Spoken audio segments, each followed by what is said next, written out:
What is up, everybody, and welcome to another edition of Lovely Loaners. In today's video, we're going to be taking a look at the Maxace Cicada. This is on loan from my friend Brian. He's local, which is super sweet. And let's just go ahead and jump right into the features and flaws on this one, guys. The first thing I want to show you is the packaging. Got a nice branded knife taco here with some soft interior, and the reason I wanted to take a look at this is because Maxace is an up-and-coming brand. They're not super well known, and they've had a few different models appearing on dealer websites, and so I just wanted to kind of show you guys what you get with the knife. So as is customary these days, you do receive a microfiber cloth, and you get the certificate of authenticity, which is really nice. I actually really like this. It's kind of the size of a business card. You've got the Maxace Knives logo there, and then on this side it's really thick, so it feels good in the hand. And you can see the model is the Cicada. The blade is M390. It's got a 62 HRC. The handle is titanium. It doesn't specify what kind of titanium, and then all of the length is done in millimeters, and you can follow them on Instagram at Shanadan. So go ahead and check that out. This knife was made back in September of 2016. Let's go ahead and take a look. Now, Brian did purchase this knife from the secondary market. It is a little marked up. It's got a few nicks here in the ano on the clip, and then it's got some scratches and stuff around here, but it still really looks good, which means that it takes use fairly well. So pretty stoked about that. The first thing that I noticed with this knife when I got my hands on it was that the action is phenomenal. This thing completely flies out and drops shut under its own weight. The detent is pretty well tuned so that the deployment feels really solid. It definitely feels like the knife is going to make it all the way to lock up every time. That's not to say that there aren't little tricksy ways to use this flipper tab that don't result in deployment, but I mean, if you're basically just trying to open the knife, you're going to get deployment every time. Sometimes putting too much pressure on the lock bar can have a negative impact on your ability to actually break that detent, because it's pretty strong to begin with. So if you end up pushing when you're trying to push this, it all works against you. So sometimes you want to back off a little bit with your middle finger, and that helps with deployment, but it all just depends on your personal preference. But the knife really drops shut kind of at the same speed as like a Shirogorov Neon. It's not quite as smooth in that you can feel the detent on the track a little bit more. You can feel the bearings a little bit more than you can on an expensive knife like that.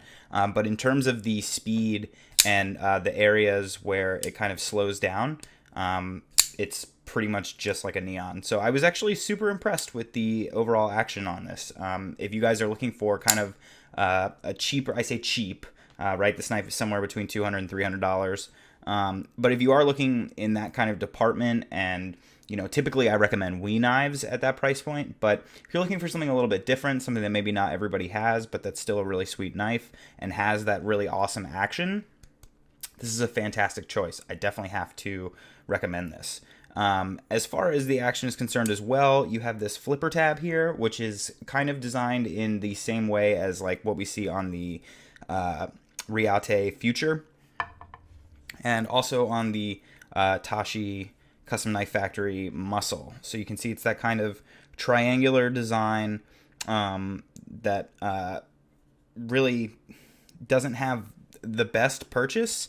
And so on this particular knife, they've added jimping, which I really appreciate, because on the other knives that I've experienced with this style of flipper tab, they don't have jimping. It's really easy to slip, right? Because the angle isn't super helpful, and the actual area for purchase is pretty small, and there just isn't a lot of leverage that you're gaining with this kind of flipper tab style. So the fact that this has jimping really kind of improved that design for me, because I don't really appreciate it on other knives that don't have the jimping. So that's definitely a plus.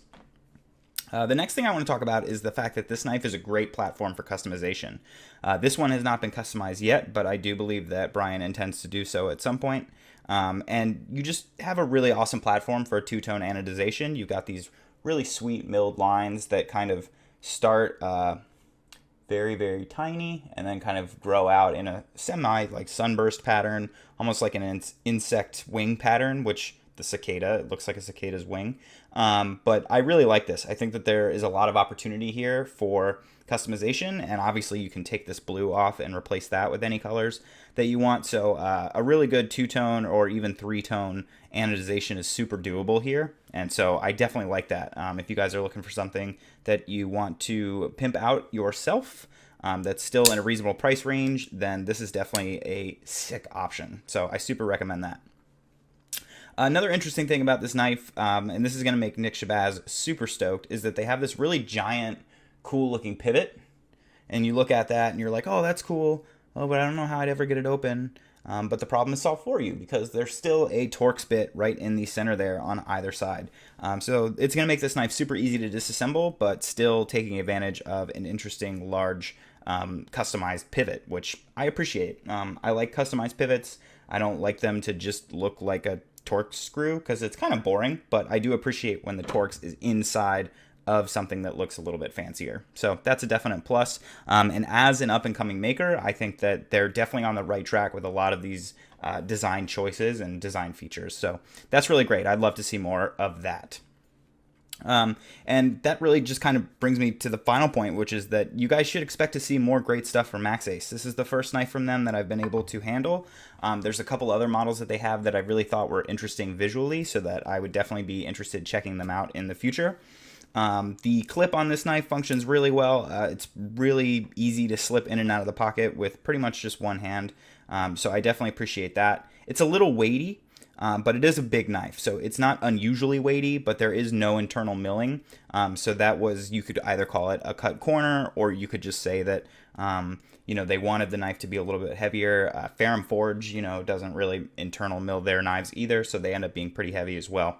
And those cost more than twice as much as this. So that's not a huge knock on the knife, but if you're looking for something light, this isn't going to be the right option for you. But if you like something that has a little bit of heft, kind of feels like a knife, in your hand, then that's definitely reasonable here.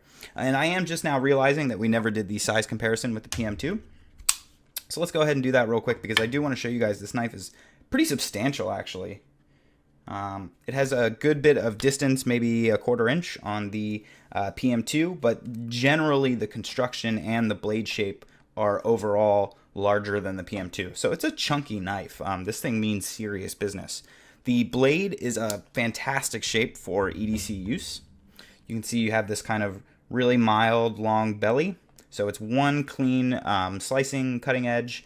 You have this pretty tall flat grind here. It's got a satin finish, which is, it's moderate. It's a production satin finish. It's nothing amazing, but it doesn't look ugly either. It's a completely average satin finish. That's as much as I can say about that. But the knife is definitely designed to be used. It's going to make for a great slicer because you have this really mild flipper tab that kind of keeps out of the way. And so I'm super appreciative of this as a user. So I definitely think that this knife is cool because it can fit either of those two departments of how people treat their knives. This can either be, you can keep it plain titanium and make it a user and beat the crap out of it, and it's going to always look good because it just has that sweet styling, and it's totally going to be a great user because of the blade shape. Or you can go the other route and you can totally pimp this thing out with all kinds of crazy colors using the sunburst pattern and everything, and have this be a little piece of jewelry, something that you'd like to show off. So this knife really fits everybody's niche, and it just really depends on what you want to do with it, which I definitely appreciate. So that pretty much does it for the features and flaws on this one, guys. There is a little bit of story time with this knife, despite it being a lovely loaner, because this knife was available on Reddit's Knife Swap for quite a few months, and I actually made 4 attempts at purchasing this knife. I tried to trade with the guy twice, and I tried to buy it flat out cash twice, and he was asking pretty close to retail, and so, because it was dinged up and everything, I was like, I don't know, man. And I made him some lower offers that he never took. And his attitude was kind of like, if I don't get what I want, I like the knife enough that I'm just going to keep it, which is totally fine. Like, I've totally been there, and I've kept knives because people are trying to undercut me. No big deal. It was certainly not a hard feeling kind of situation. But I just thought it was funny. Like, I really wanted this thing. I really wanted to check it out. And I literally made 4 offers on this exact knife to the same guy. And all 4 times he would either say, oh, it's growing on me, I'm going to keep it. Or, oh, I'm not interested in that trade or whatever. And so I thought it was funny because my friend Brian texted me and he was like, hey, I got this cicada. And I was like, no way, like the one from Knife Swap. And he's like, yeah. And I'm like, oh my God, that's so crazy because like I tried to buy that knife, dude. And so like I went and messaged the seller right away and I was like, joke's on you, you never sold it to me, but this guy lives like right down the street. So I'm totally going to get to check out the knife.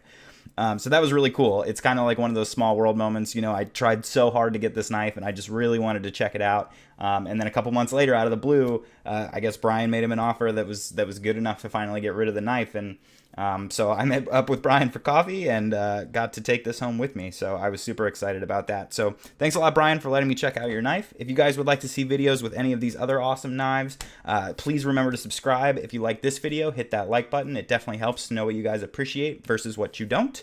Follow me on Instagram at tovarishworks. If you would like to be an awesome person and donate a lovely loaner for another episode, please email me at tovarishworks@gmail.com. Thanks so much for watching, guys, and I'll see you next time.